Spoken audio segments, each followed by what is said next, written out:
a todos.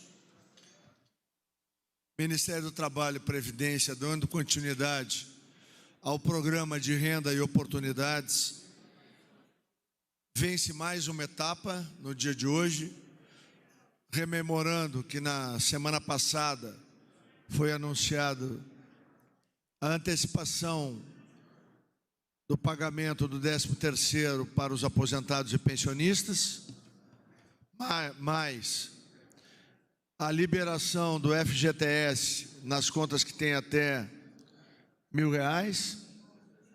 Nós fizemos também a apresentação do microcrédito digital simplificado, que vai atender milhões de invisíveis, permitindo a sua reinserção na atividade econômica.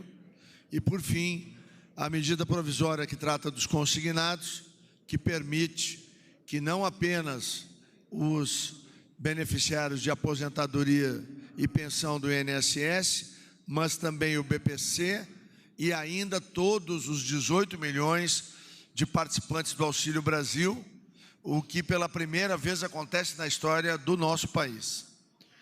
Aquele conjunto de medidas impacta em mais de 160 bilhões de reais na economia, e ela é complementada hoje dentro do Programa de Renda e Oportunidades com a assinatura dos convênios para difusão e acesso do Programa Caminhos Digital, que vão abrir 5,5 milhões de vagas para, desde o letramento digital até a programação de computadores, abrir um cenário de grandes oportunidades que estão disponíveis hoje no mercado de trabalho formal brasileiro, e se conjuga com a medida provisória do trabalho remoto, com as modificações que fizemos para garantir a rigidez do auxílio alimentação dos trabalhadores e trabalhadoras brasileiras, junto com a MP de calamidades, que permite que haja um roteiro claro, eficiente e rápido de atendimento às diferentes áreas do país quando houver algum incidente ou acidente. Para isso, a equipe técnica que formulou todas essas ações está diante dos senhores e das senhoras da imprensa, disponível para fazer esclarecimentos.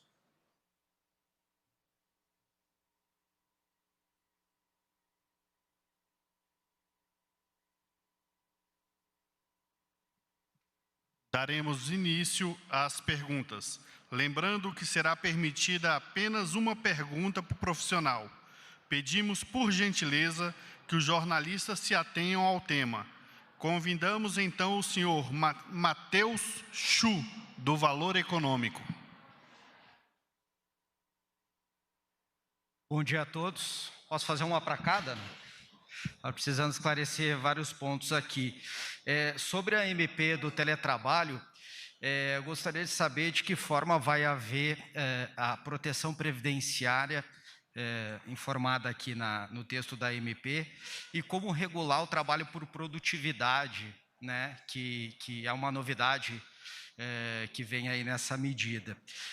Eu queria que os senhores explicassem também como ocorriam as distorções do auxílio alimentação. O ministro citou brevemente no discurso, a gente queria entender melhor que tipo de distorção que havia. E sobre a outra medida que trata da calamidade, queria saber o que motivou esse tipo de decisão, se havia um registro no Ministério de uma perda expressiva de empregos ou de fechamento de empresas após decretos de calamidade. Claro que a gente não tem como prever, né, quantos decretos vão existir daqui para frente, mas se vocês têm uma média também do impacto que os últimos decretos causaram para a perda de emprego, por exemplo, e até mesmo para o valor que o governo teria de despender na complementação do bem. Obrigado.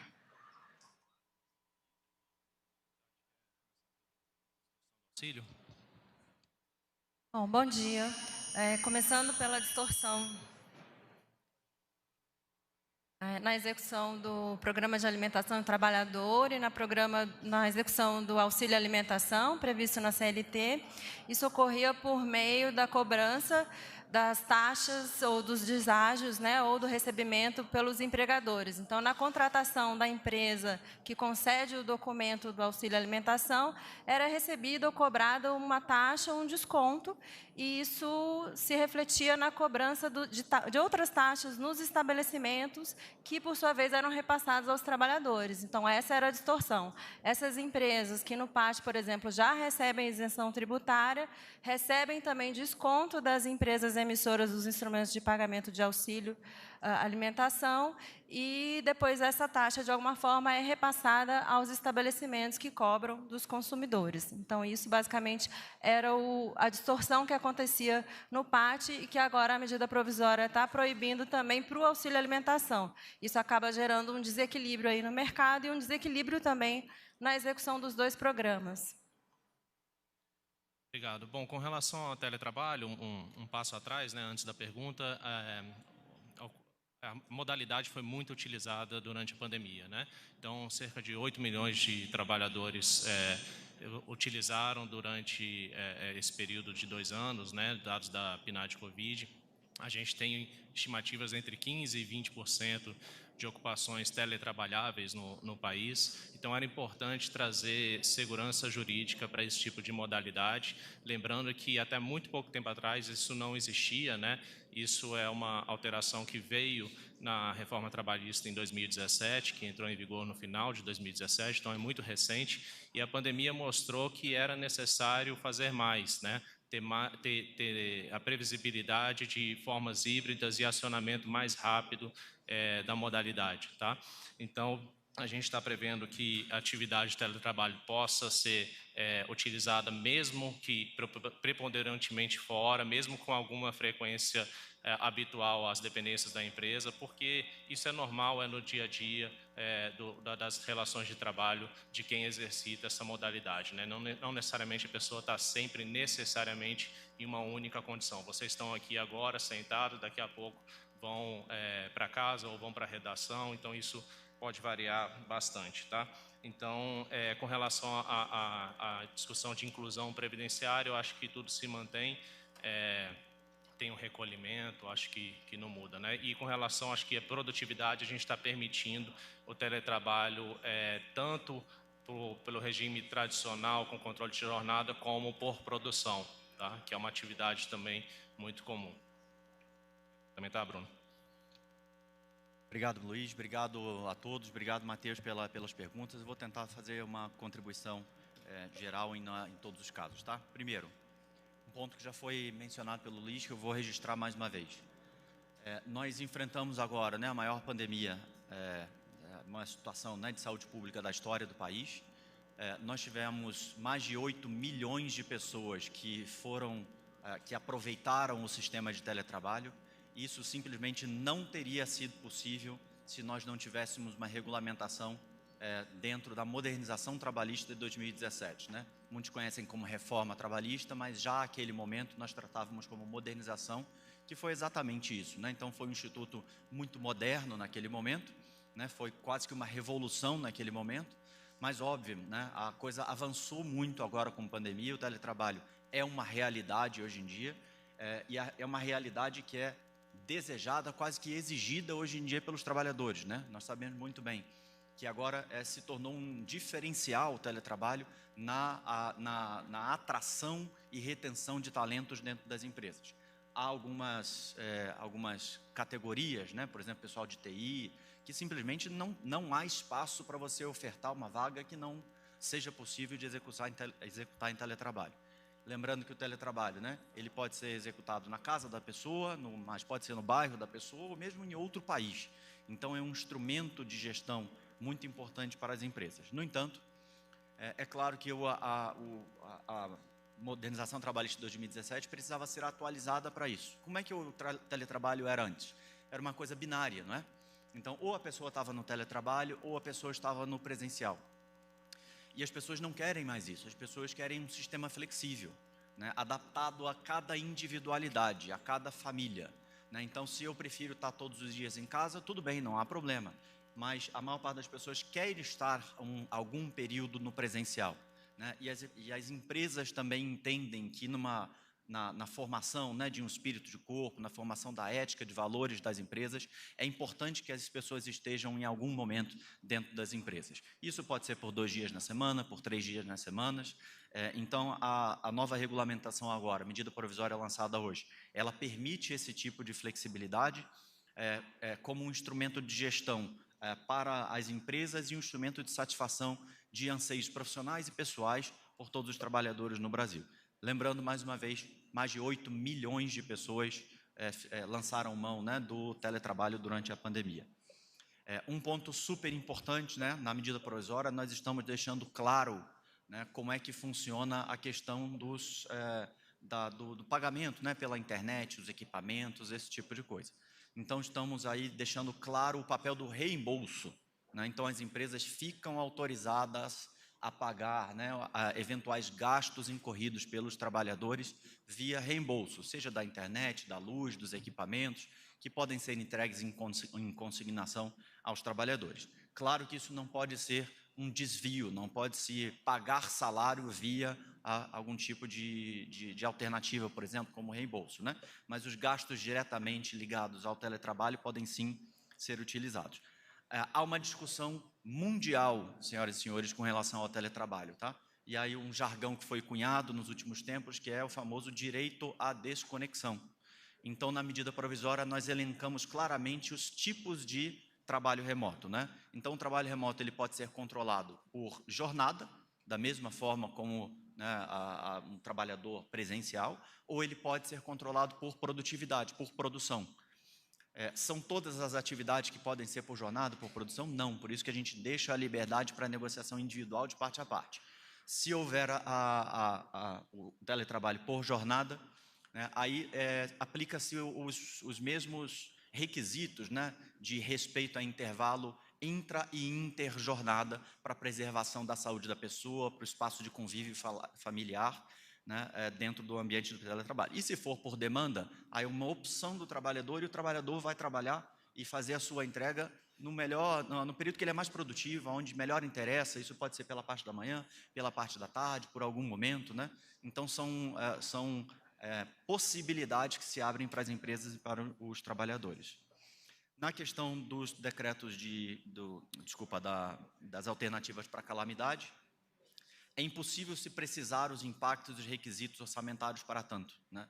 Então, o que nós estamos fazendo aqui é o mesmo discurso que nós tivemos em 2020, né? Ou seja, há uma harmonia entre as ações. E o que se oferece é uma caixa de ferramentas.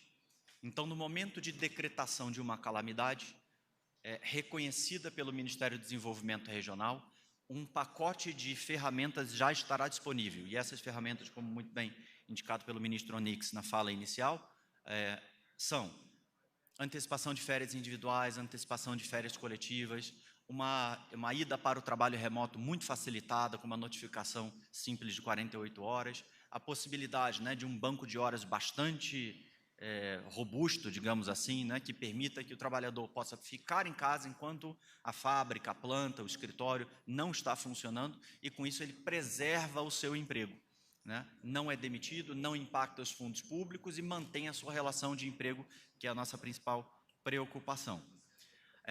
E a depender da gravidade, da severidade do impacto no município, aí sim, o presidente da República, mediante um decreto presidencial, ou seja, algo com bastante execuibilidade, né? A calamidade ela não pode esperar, né, a tramitação por toda a esplanada dos ministérios, né, a obtenção de dezenas de pareceres. Ela precisa ter uma reação rápida. Então, o presidente pode editar um decreto mediante disponibilidade orçamentária, né, verificação, respeito ao LRF, LDO, teto de gastos, tudo mais necessário, para que se possa apoiar aquela população local, preservar os empregos enquanto as pessoas, né, têm o seu contrato de trabalho preservado. Algo muito importante, o Luiz muito bem comentou, toda a nossa atuação é no objetivo de segurança jurídica para empresas e trabalhadores. Então, essa parte toda, né, da MP de calamidade, ela foi exaustivamente discutida no Supremo Tribunal Federal durante os anos de 2020 e 2021. Então, a gente aproveita essa experiência para poder colocar essa caixa de ferramentas à sociedade com todo o cabedal de segurança jurídica. Convidamos a senhora Giovana Teles, da TV Globo.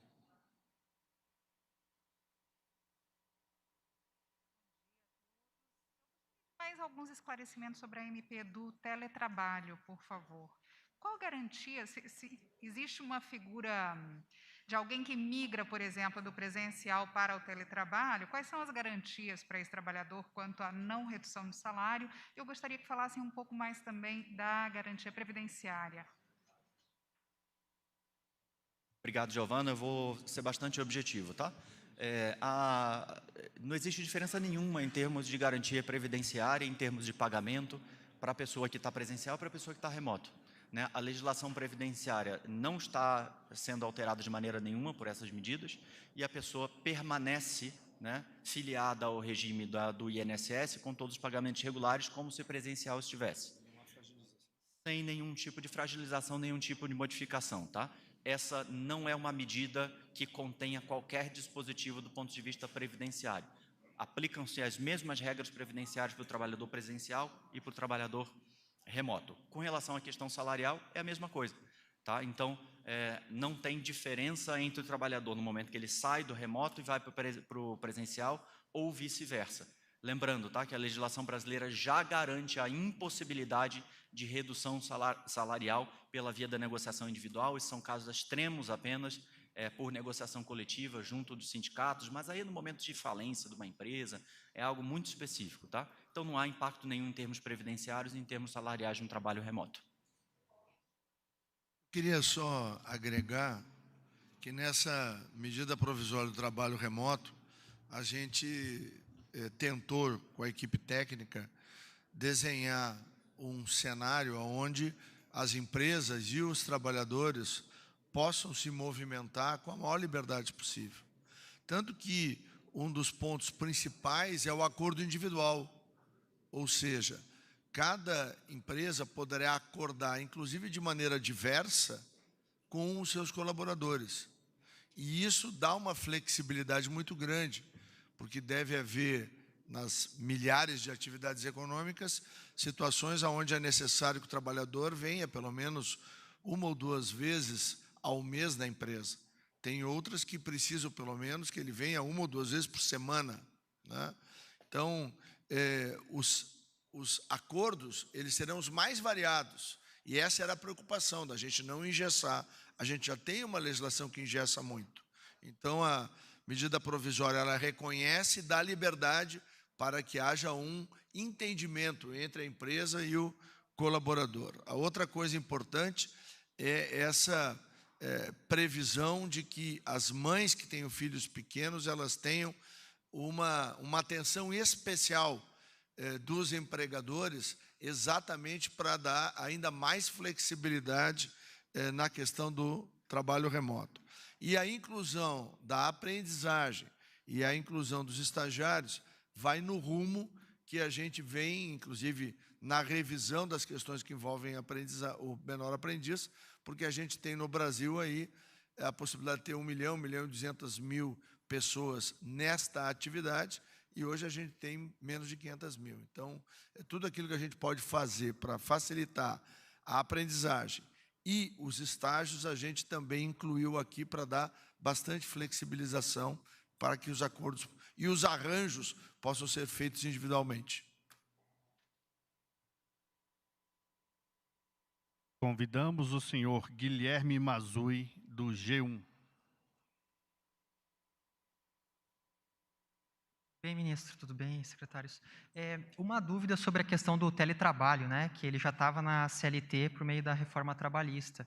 Como funcionava hoje, já que ele estava previsto, não era possível ir 2 dias na empresa e outros 3 ficar em casa, ou tu era obrigado a ficar 3 dias na empresa e 2 em casa, ou tinha que ser 100% em casa, né, ou num coworking, onde a pessoa achar melhor.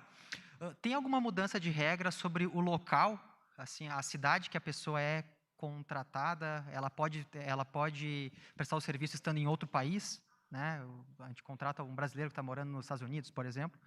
E na questão do auxílio alimentação, a medida provisória, o release fala sobre a proibição de cobrança de taxa para desconto e tal.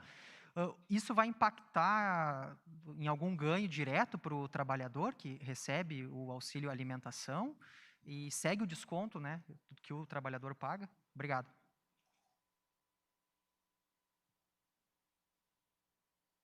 Começar aqui, então, por uma das perguntas, acho que a Tatiana vai falar do auxílio, o Bruno pode falar de como era antes, por exemplo. Sobre poder exercer o teletrabalho em outro local, né, a gente está prevendo que vão se aplicar as normas e convenções do local de estabelecimento, tá, do estabelecimento da lotação do empregado. Tá? E da mesma forma, se esse empregado residir no exterior, né, exercer o teletrabalho no exterior, continuará sendo regido pela legislação trabalhista brasileira.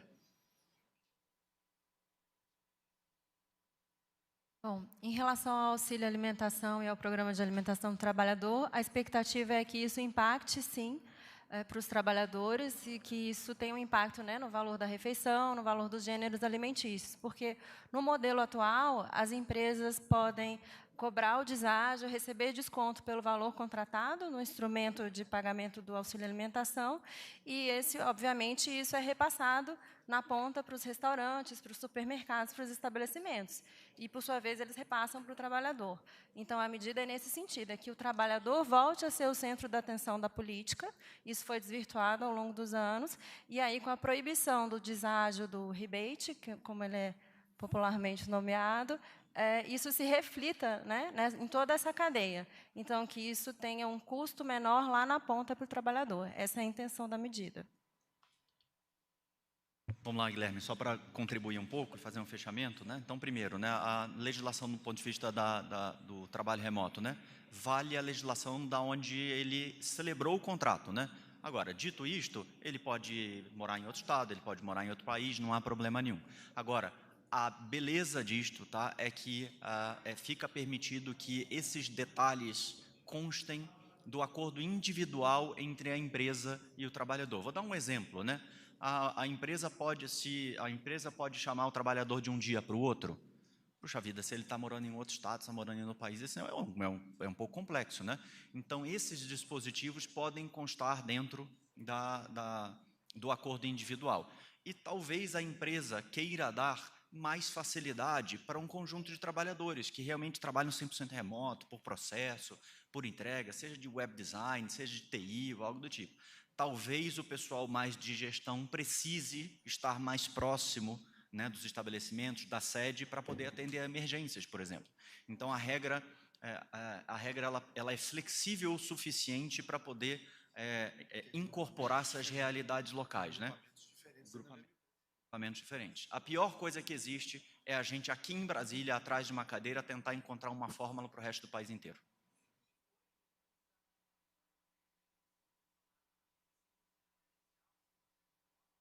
Lembrando, né, não existia nenhuma regulamentação até 2017, então foi revolucionário naquele momento, né?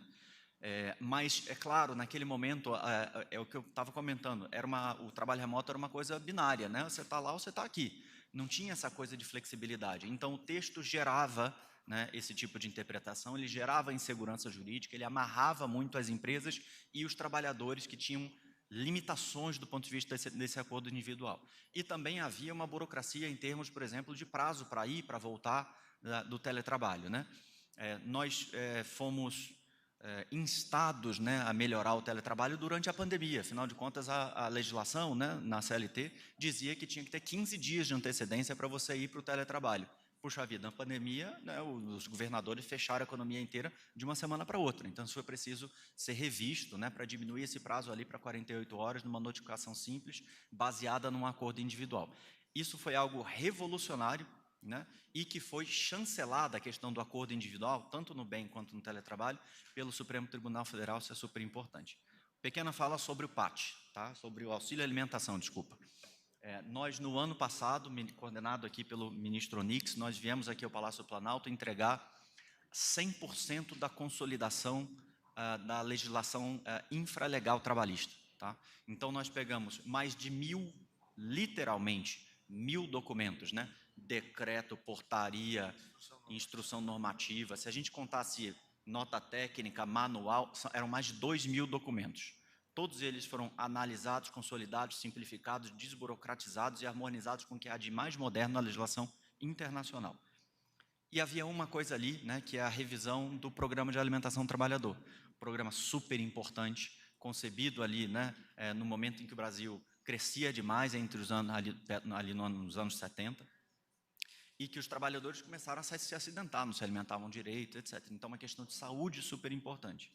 O programa mantém a sua relevância hoje em dia, mas ele foi deturpado pelos agentes de mercado, que basicamente transformaram aquilo numa organização financeira e começaram a negociar empresa com empresa, empresa de ticket com empresa que oferece o Vale Alimentação, né, descontos e outras facilidades que eram incorporadas pelas empresas e que não eram passadas pelos trabalhadores. Resultado, prejudicados eram os trabalhadores que pagavam uma refeição mais cara, tinham menos oportunidade de restaurantes para poder comer e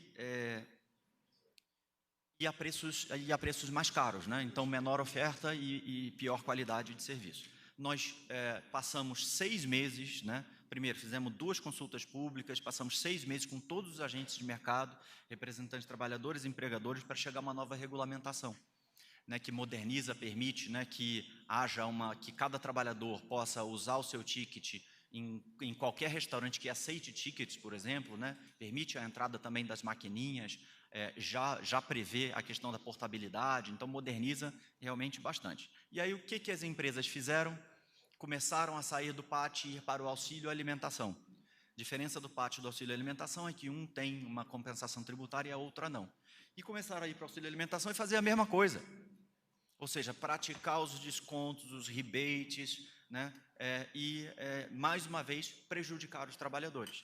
Então, o que a gente está fazendo aqui é coibir essa fraude, fechar esta válvula e reorganizar o auxílio alimentação para o que ele deve ser, que é para a alimentação do trabalhador. Lembrando, né, o auxílio alimentação não é uma verba, ele entra como uma verba não salarial, então ele não tem o FGTS, ele não tem imposto, não paga previdência, né? Então todos contribuem para que ele seja algo simples e barato para a alimentação. Não faz sentido, né, que o auxílio alimentação seja feito para poder pagar a TV a cabo, para pagar o sabão em pó. Esses são exemplos que eu não estou falando da minha cabeça, tá? São exemplos concretos de denúncias que nós recebemos. Convidamos o senhor Guilherme Pimenta, do Estadão. Ministro, secretário, secretária. Eu tenho uma pergunta específica sobre calamidade. Queria que vocês se esforçassem um pouquinho. O que motivou, nesse momento, o timing para essa medida de calamidade? Enfim, isso se refere a alguma situação específica de algum estado, algum município, ou o governo federal vislumbra algum possível decreto de calamidade no futuro por conta da crise atual? Obrigado.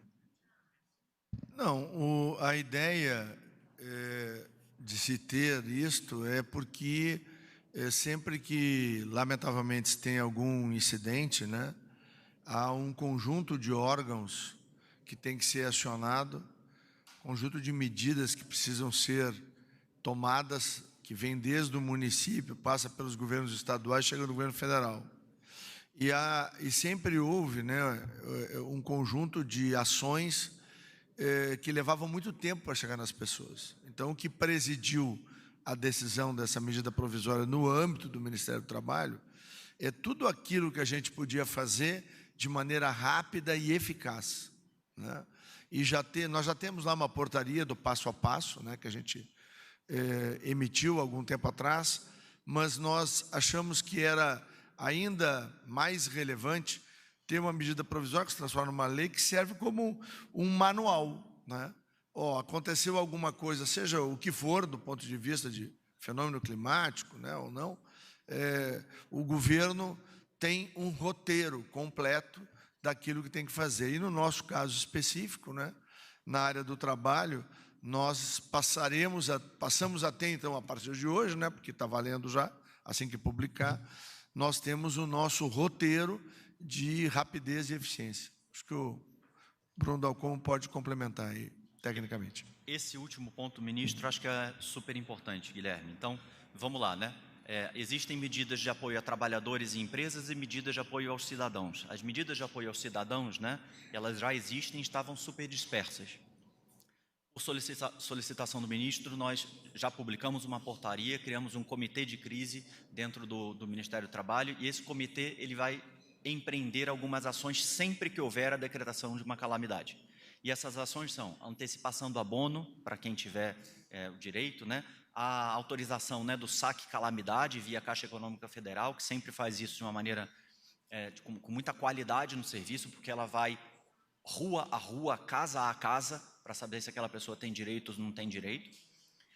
Antecipação do abono e aumento em 2 do número de parcelas do seguro-desemprego.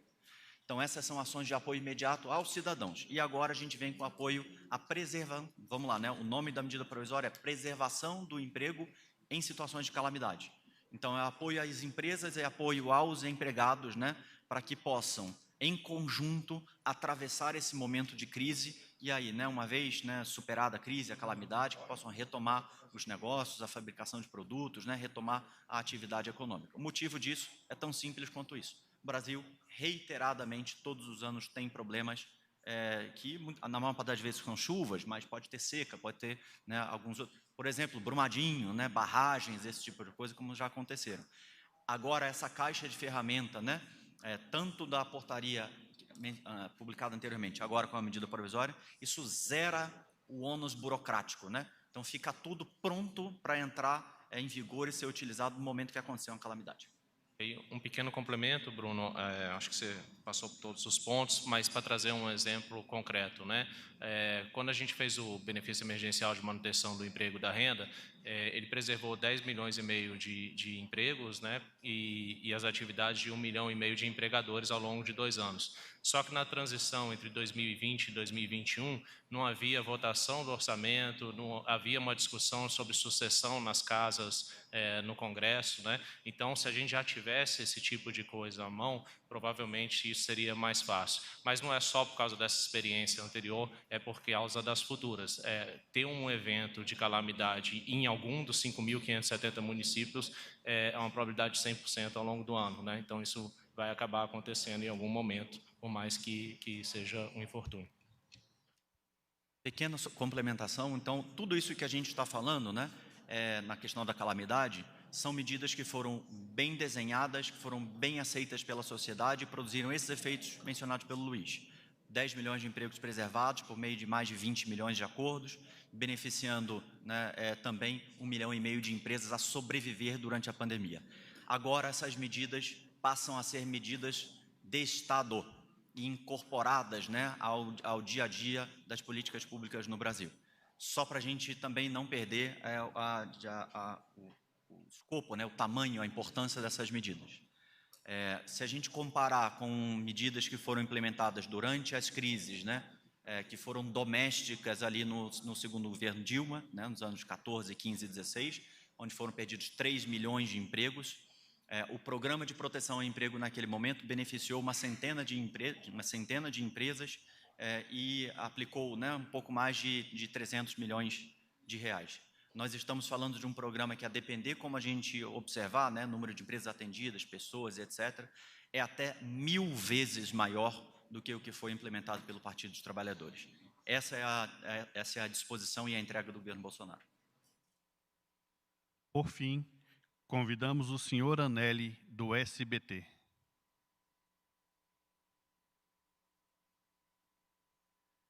Bom dia, ministro, secretários. Em 2020, o governo federal já havia editado uma medida provisória 927 que tratava de teletrabalho, banco de horas, férias, no sentido de regulamentar toda essa questão de home office.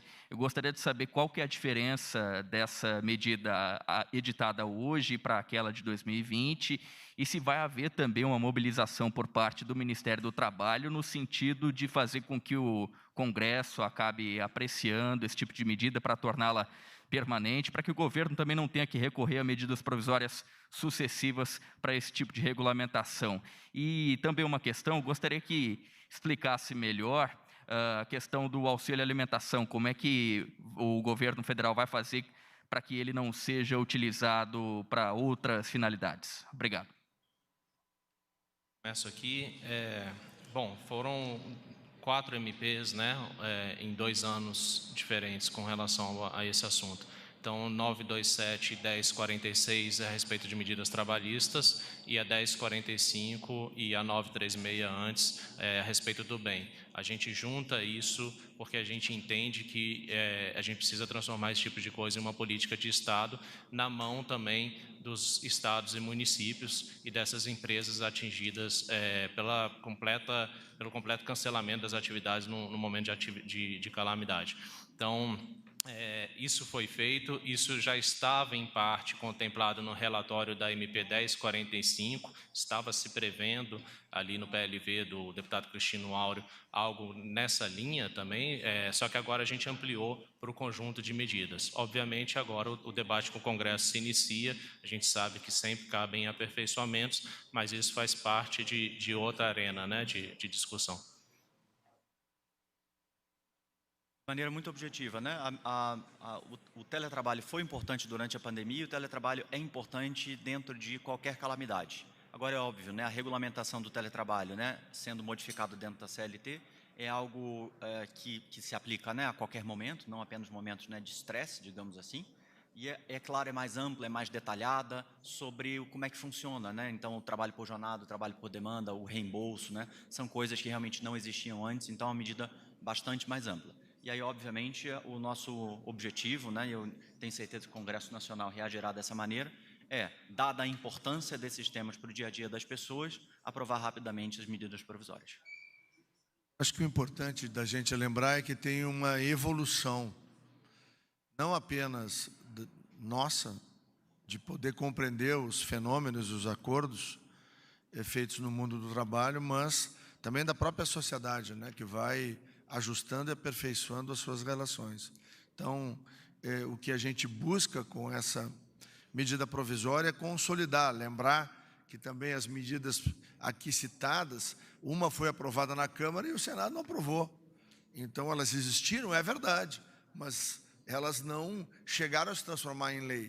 Por isso que nós estamos agora, acho que teve um tempo de amadurecimento do Senado Federal em relação a vários desses assuntos, e agora nós temos a expectativa de que ela será aprovada nas 2 casas e, como disse corretamente aqui o Bruno e o Luiz Felipe, nós teremos um conjunto de medidas onde o Estado brasileiro sabe qual é o roteiro para reduzir danos e para garantir salário e boa condição para as pessoas, mesmo no momento mais dramático de uma calamidade, seja ela qual for. E, por outro lado, quando a gente olha para o trabalho remoto, há um mundo novo todo vindo aí. Nós anunciamos ali, está nos ajustes finais, vai vir a medida provisória que vai regulamentar os aplicativos. E é fundamental que isso ocorra. Salvaguarda o trabalho das pessoas, estabelece critérios, limites, responsabilidades das plataformas, mas é uma nova forma de relação, né? Tem países que não compreenderam isso e perderam isso. Nós não queremos isso, nós queremos que no nosso país haja espaço para todas as formas de trabalho, desde que o trabalhador tenha a sua integridade, a sua dignidade protegido, mas, por outro lado, também a legislação não pode ser um impeditivo para a inovação e para a criatividade humana. Então, esse equilíbrio é difícil de ser obtido, e a gente tem buscado isso com as nossas equipes, com humildade, mas também com a mente aberta aí para poder produzir bons resultados para o nosso país. E eu acho que um deles, a gente falou pouco, mas a gente vai encerrar agora, é o caminho digital, porque isso vai permitir que mais de 5,5 milhões de pessoas, que poderão ser jovens ou não jovens, possam mergulhar nesse mundo que tem salários atraentes e oportunidades existentes em aberto hoje. Quando a gente vai para esses hubs de inovação no Brasil e fala com as empresas da nova economia, todas elas dizem que podem contratar mais e mais e mais e que precisa de qualificação. O governo, ao fazer esse acordo, abre uma possibilidade que a gente espera que a gente possa rapidamente ter que fazer um novo programa para mais 5 milhões, ou para mais 5 milhões, porque isso realmente descortina um universo extraordinário aí para as para as pessoas. O foco do Ministério do Trabalho, ele está ligado à geração de renda e geração de oportunidades.